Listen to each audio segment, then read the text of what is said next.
Vows, pacts, contracts, and agreements. Do we have the capacity to create beneficial agreements in our lives?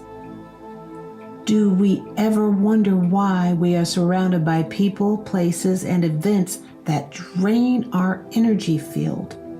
Jeffrey will identify the root causes of traumatizing relationships in our lives. Have you ever wondered why we keep having the same negative relationship with a different person? This week, Jeff will enlighten us on inappropriate contracts, agreements, spirit guides, and facilitate removing what we knowingly or unknowingly settle for in this life and past lives. So without further delay, thank you, Jeffrey. Do you really think and believe that millions of evolved souls would say yes to come to Earth just to die in a totalitarian new world order? Absolutely not. We came to flip this world upside down, back to its original state and more. We came here for the new Earth, for world peace, for the immortal golden age, for a new Eden.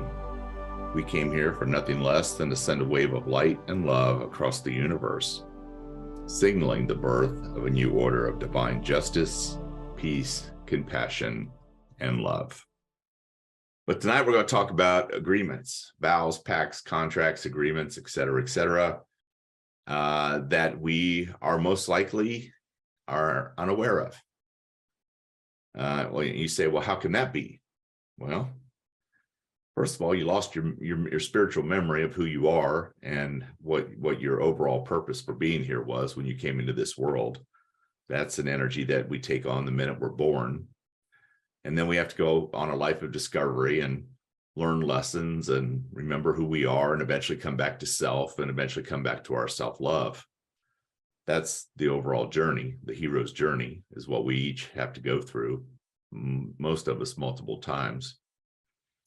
So you have no concept of why you're really here yet. We can guess, we can look at your life and discern some things based upon your experiences, but for the most part, you really don't know yet. You haven't seen it all by any stretch of the imagination. That the biggest part of your life, the biggest reason for being here, your mission and purpose for being on this earth still sits in front of you. That you may be bumping up against it, you may be doing some of it, you may be adding skills to your skill stack, but you're not there yet. You're not there yet. I know I'm not. I am not doing what I came here to do. I'm getting ready for it. Putting these classes together kind of hones my skills, but I'm still not doing what I came here to do. But and then on top of that, you can be impacted by past lives. You can have old agreements, old vows, old pacts that can impact you today, even though you made the agreement many lifetimes ago. So this is what this kind of represents is vows, pacts, contracts, agreements impinging upon us. And the way you can tell one of these is impacting you is you can't quite move forward.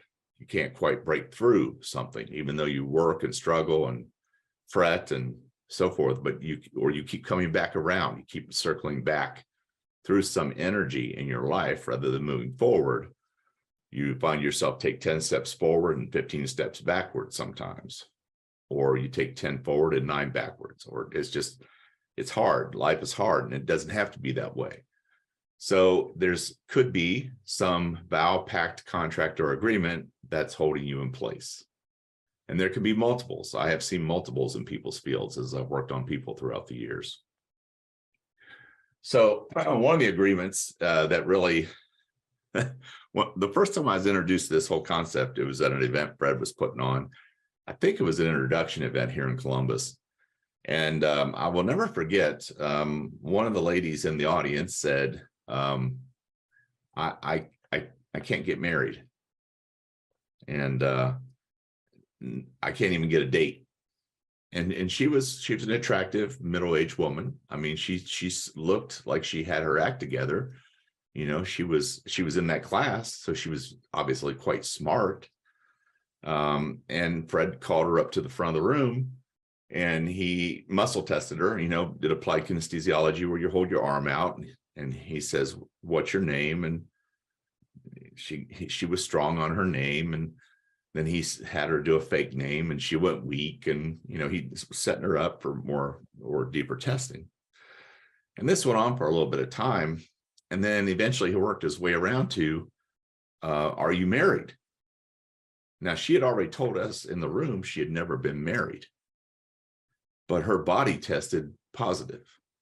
It was just, her arm was just up there, just as solid as it could be. He couldn't budge it. And so her field, her energy, her body thought she was married. And to make a real long story short, he figured out that it was from a past life. It was several lifetimes ago. And she was still holding on to that energy of that marriage, that agreement that she made. Well, in this world, when men would see her, they see the energy of a married woman and kind of avoid her or not pay attention to her or go on to the next one that's not married. And that's what happened. That's exactly what happened to her whole life. And so she couldn't even get a date because of that. And so he cleared the energy of the agreement back in time, went back in time and did the energy of the agreement. And he set up a little circle on the floor, said, "This is the past," had her stand in it, cleared her from the past. And then he had a circle on the floor, said, "This is the present." She stepped into the present. She was strong to marriage in the past. She was weak to marriage in the present. So the agreement had been cleared. The vow of nurturing is in a past life when an individual has taken a vow of it could be chastity, it could be poverty, it could be lack, it could be any number of things, but it had the intent of dedicating. They had the intent at the time to dedicate their existence to something bigger than themselves. So it could have been a nurse or a priest or a nun taking a vow and dedicating themselves to a church or a nunnery. When we take a vow, we think it's for that lifetime. We're not aware that it's for all of eternity. And so if you've taken it in a past life and then you come back into this world, you pick up where you left off. So if you took a vow of chastity or a vow of lack or a vow of poverty or a vow of, fill in the blank, that can be impacting you in this life. And so you make a few bucks, you work on your career, you go up the ladder a little bit, you get promoted, and then you begin to do stupid things and you sabotage yourself. That's self-sabotage that gets kicked on or kicked in order to meet your vow. I mean, I've seen it work like that over and over and over with people. What I want you to keep in mind of what medicine is. I was thinking about this week.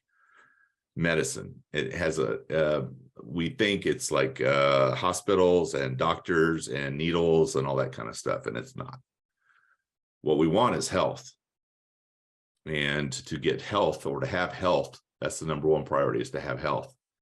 And you probably can't even prioritize that until you've had sickness or been ill or have approached some kind of disease or diagnosis. But medicine is a whole lot more than those hospitals and doctors' offices.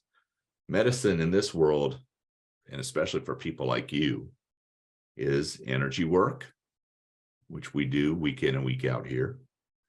It is detoxification, okay? Detoxing this body. And with some of these clearings, you get to do that on a regular basis. Medicine is quitting junk food, fuel the body with pure fuel. It is exercise.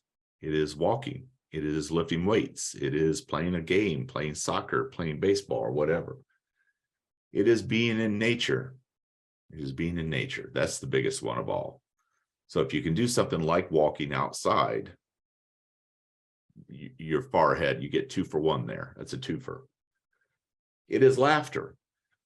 One of my mentors, his name was Jim Quinn. He used to do what he called his laughter meditation. He'd gather us all around in a circle, and he wouldn't tell a joke or nothing. He'd just start laughing, and it was contagious. And then all of us would laugh, and we just laughed. The harder he laughed, the harder we laughed. Laughter is medicine.